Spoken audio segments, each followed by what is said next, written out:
In the bitter winter of 1943, the world witnessed something it had never seen before. A clash so violent, so devastating, that even the frozen earth of Kursk burned red with fire. This was the Battle of Kursk, the bloodiest tank war in human history. Over 6,000 tanks, 2 million soldiers, and a storm of steel that shook the ground for miles. Germany called it Operation Citadel, their last desperate attempt to crush the Soviet forces and reclaim the Eastern Front. But what they didn't know was that the Soviets were ready. They had built a wall of iron, miles of trenches, minefields, and anti-tank guns. Before the sun even rose, the sound of engines filled the air. The German Tigers and Panthers moved forward, their thick armor shining like beasts of war. The ground trembled beneath them. Inside each tank, soldiers prayed silently. As the first shots fired, the horizon exploded in flame. Shells screamed through the air, tearing metal apart. The Soviets fired back with everything they had. T-34 tanks charging head-on through the smoke. It wasn't just a battle, it was a test of endurance, man and machine, against hell itself. Within hours, the field was a graveyard. Burning tanks lit up the night like candles for the dead. The air was thick with smoke, the smell of oil, fire, and fear. Tank crews shouted coordinates, reloaded shells, and kept fighting even when surrounded by flames. In the middle of that chaos, a Soviet commander, Colonel Kadukov, gave a single order: hold the line, the motherland watches us. His men didn't retreat. They turned their tanks toward the enemy and charged once more. Through fire, through death, through madness. By nightfall, hundreds of tanks lay destroyed, German and Soviet alike, but neither side would give up. The Steel Inferno had only begun. By dawn of the second day, Kursk was unrecognizable. The snow that once covered the plains was gone, melted by fire and blood. The battlefield had turned into a sea of wreckage. German Tiger tanks still roared forward, their engines screaming like monsters from hell. But for every tank that moved, 3 burned behind it. The Soviets had set traps everywhere, hidden mines, deep trenches, and camouflaged guns. Every explosion shook the earth. Every hit tore through steel like paper. Inside one T-34, young Soviet gunner named Leonid shouted, "Fire for the motherland." His shell hit a Panther tank head-on, the explosion lighting up the gray sky like lightning. The German crew inside never had a chance. For a brief second, silence fell. Then another explosion, and another. The battlefield was no longer a place for men, it was a place for ghosts. Voices faded into screams, then into nothing. All that remained were the echoes of war. As the sun rose higher, the Soviet counterattack began. Hundreds of T-34s rolled forward together like a steel wave. They didn't stop for fear. They didn't stop for fire. They had one mission: to end the German advance once and for all. From the German lines, commanders watched in disbelief. Their proud Tiger tanks, once symbols of invincibility, were now surrounded. Smoke, fire, and chaos filled the sky. In the middle of the battlefield, a single Tiger tank stood alone. Its commander, Captain Hans Müller, refused to retreat. His last words were, "We came here as conquerors. Now, we leave as ashes." He aimed one final shot, destroying an advancing T-34, and then his tank burst into flames. By the evening of July 12, 1943, the Battle of Prokhorovka, the heart of Kursk, was over. Over 3,000 tanks lay silent. The land was scarred forever. The German dream of crushing the Soviet army ended in that field of fire. It was not just a loss of machines. It was a loss of faith, of pride, of destiny. The Steel Inferno had consumed everything, and from its ashes rose a new tide that would soon march all the way to Berlin. When the thunder of guns finally fell silent, Kursk was no longer a place. It was a wound. Smoke covered the horizon. The snow had turned to black mud, and the once proud tanks, both German and Soviet, lay silent, twisted, broken, and buried in the earth they fought for. Birds did not return for weeks. Even the wind carried the smell of death. Soviet soldiers walked through the ruins, searching for survivors. They found bodies frozen in final poses, some reaching for weapons, some holding photographs of their families. Among the ruins, a small diary was found inside a burnt German tank. Its last line read, "I no longer fight for victory, I fight to stay alive." That diary would later be kept in a museum, a reminder that behind every tank, there was a human heartbeat. For the Soviets, Kursk was a symbol of hope. They had faced the strongest army in the world and survived. For the Germans, it was the beginning of the end. Their dream of domination burned with the Tigers at Kursk. But beyond victory and defeat, there was silence. A silence so deep,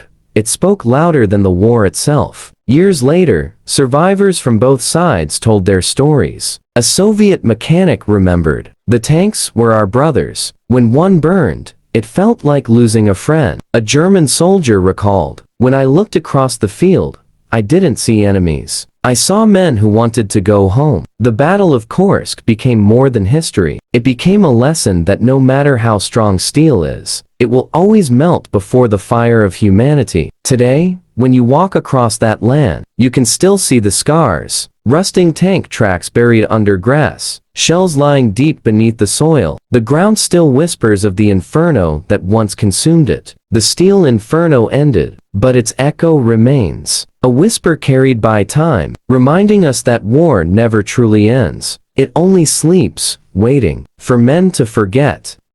After the inferno of Kursk, the world had changed forever. The smoke had cleared, but the scars remained, on the land, and in the hearts of men. For the first time in the war, Germany's invincible army had been stopped. The legend of the Tiger tank, the pride of Hitler's war machine, had been broken. The Soviet victory at Kursk was not just a battle won, it was the moment when the tide of World War II began to turn. Before Kursk, the German army had always advanced. After Kursk, they never truly did again. The Soviets, fueled by the fire of victory, began pushing westward village by village, city by city. The Red Army's strength grew with every mile. Behind them, the factories of Moscow and Stalingrad roared day and night, producing new tanks, new weapons, new hope. Meanwhile, in Germany, silence filled the war rooms. Reports of destroyed divisions, burned fuel, and lost tanks poured in. Hitler's generals warned him, "The Eastern Front can no longer be won." But pride is a dangerous thing. Instead of retreating, Hitler ordered more offensives. He still believed steel could win over spirit. He was wrong. By 1944, the Soviets had crossed the Dnieper River. Their banners rose above towns once thought unreachable. The same soldiers who had fought and bled in the fires of Kursk now marched toward Poland and beyond that, Berlin. Each tank carried more than ammunition. It carried memories of friends lost in Kursk, of promises made in the ashes. When Soviet commanders spoke to their men, they didn't say, "attack." They said, "Remember Kursk." And that memory became their greatest weapon. In Germany, people began to feel what their enemies had felt. Fear. The bombs fell closer. The steel that once symbolized power now brought only despair. Historians later said, the day Germany lost Kursk, it began losing the world. The Steel Inferno was more than a battle. It was a message carved in metal and fire that no empire built on conquest can outlast the courage of those who fight for freedom. The tanks of Kursk may now be rusting beneath the soil, but their story still echoes through time. The world remembers the roar of engines, the flash of shells, and the silence that followed, the silence that marked the turning of the tide. The flames of Kursk had died, but their echoes marched forward, all the way to Berlin. It was now 1944. The Soviet army was no longer defending, it was advancing. The Red Star moved west, city after city, pushing back what once seemed unstoppable. Every soldier remembered the screams of Kursk, the smell of burning steel, and the faces of brothers who never came home. Their vengeance was quiet, disciplined, and relentless. In the ruins of destroyed towns, children cheered as Soviet tanks passed. Old men saluted. The tide of history had turned, and it was unstoppable. Now, on the other side, in Germany, fear spread faster than the news. The propaganda of invincibility had shattered. Families dug shelters. Factories worked through the night, but the fuel was gone. The men were gone, and so was hope. By January 1945, the Red Army had reached the Oder River, the last barrier before Berlin. Inside the German capital, sirens never stopped. Every night, the skies glowed red from Allied bombs, and every morning, the streets filled with soldiers too young to fight, and too old to believe in victory. Meanwhile, the veterans of Kursk, the ones who had seen the Steel Inferno with their own eyes, were now leading the charge. They carried more than rifles. They carried the memory of every man who had fallen in that blazing field 2 years before. In April 1945, the final assault began. Soviet tanks rolled toward Berlin through smoke and rubble. The roar of their engines echoed the sound of Kursk, a sound Germany would never forget. Inside his bunker, Hitler listened to the reports. Kursk had been his gamble, and now, Berlin was his loss. When the Soviet flag finally rose above the Reichstag, the world witnessed the end of a nightmare. It wasn't just a Soviet victory. It was a victory of endurance, of courage, of survival. And deep inside,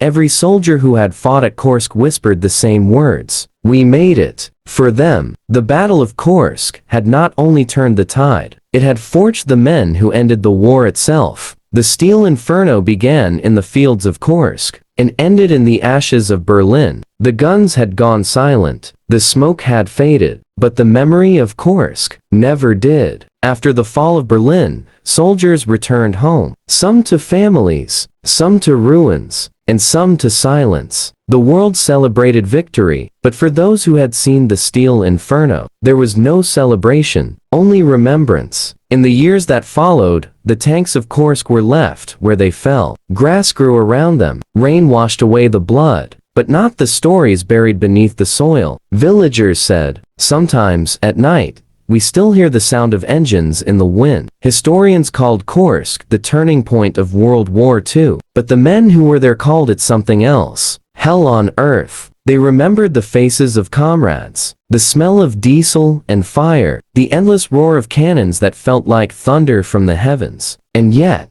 through that chaos, they also remembered humanity, a German soldier sharing water with a wounded Soviet, a moment of mercy in the middle of madness. It was proof that even in war, the human heart still beats for compassion. Decades later, children played on those same fields. They found rusted bullets, tank tracks half buried in the earth. Their parents would tell them, this is where the world changed. And it truly did, because Kursk taught mankind one eternal truth. Steel can burn, empires can fall, but courage never dies. Every rusted tank in that field is a monument to those who refuse to surrender. Every scar in the land is a reminder of what war costs. The Steel Inferno may have ended in 1943, but its lesson still burns today. Whenever nations prepare for war, whenever leaders forget the price of pride, the earth itself seems to whisper, remember Kursk. And so the story ends, not with victory, but with memory. Because history isn't written in medals or monuments, it's written in the hearts of those who survived. The Steel Inferno burned bright, but from its ashes rose peace, and the hope that humanity would never light that fire again.